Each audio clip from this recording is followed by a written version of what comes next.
Ladies and gentlemen, welcome back to the channel. Today we ask the question, are Subarus reliable? The answer is no.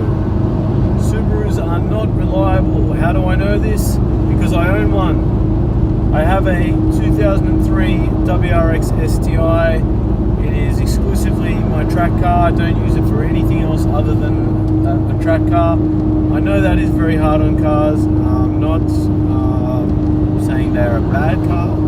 Are they reliable? Absolutely not. In the 12 months I've owned this car, I have replaced the alternator, the air conditioning belt, which went today, the oil pickup, the turbo, various radiator hose and various other hoses. The wheel bearings are on the way out.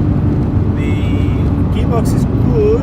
I did have a scare with the engine and an oil supply issue. However, the engine survived, which was great.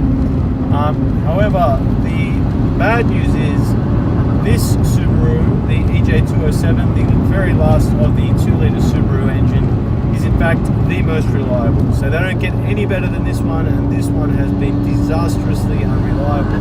The 2.5-litre engines also suffer from head gasket problems and also ringland. So I would definitely be avoiding a 2.5-litre WRX unless you are a sucker for pain, which I'm not. Does this mean that I don't like the car? No, in fact I really like this car, and when it works it's actually very fast. The problem is it doesn't work all that often. This car tends to go to the mechanic both before and after the track day for various repairs. There is currently oil everywhere under the bonnet after an oil breather hose came loose and has coated the entire motor in oil, which I will clean up. I'm driving home today with no air conditioning because the air conditioning belt broke earlier today at the racetrack. So for those considering or thinking of looking at Subaru as an option for them, I do think the new ones are probably a little bit better, but this older era of EJ 2 litres and EJ 2.5 litres, they are notoriously unreliable. But when they do work, they're good fun. Now, the FA engine in the later models, including also the Toyota 86 and Subaru BRZ, I do believe are more reliable, or I'm not sure if they're capable of making the same sort of power as the older cars.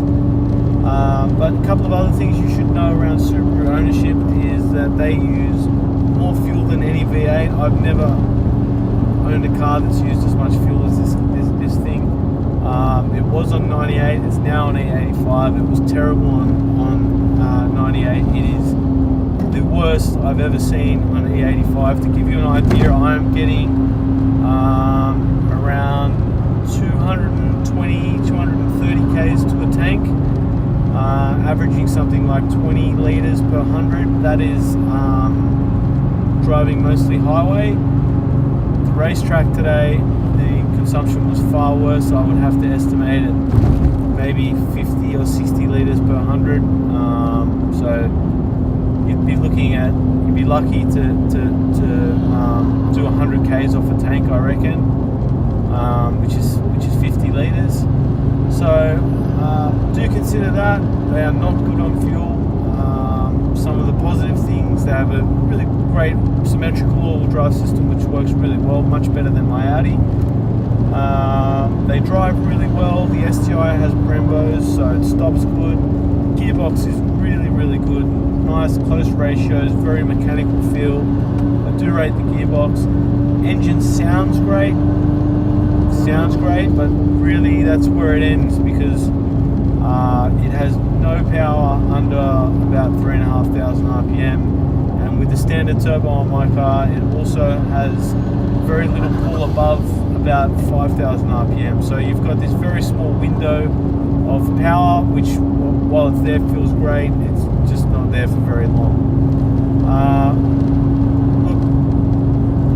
Would I recommend Subaru ownership? I would, for people who enjoy working on things and will not be frustrated by cars when they brake, because I can assure you your Subaru will definitely brake.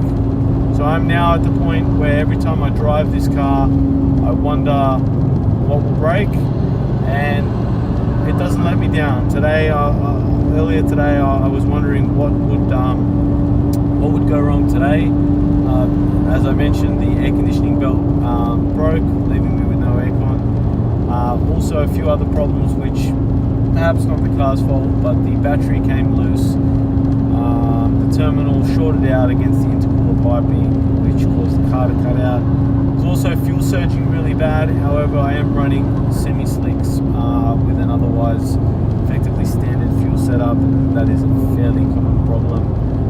The fuel just moves all this way to one side of the tank, and the fuel delivery system cannot draw any fuel, so the engine cuts out. Anyway, guys, that's it for today. Just wanted to give you a very quick update and just talk to you a little bit about Subaru ownership. If you've got any questions, put them in the comments and I'll be very happy to answer them. Thank you.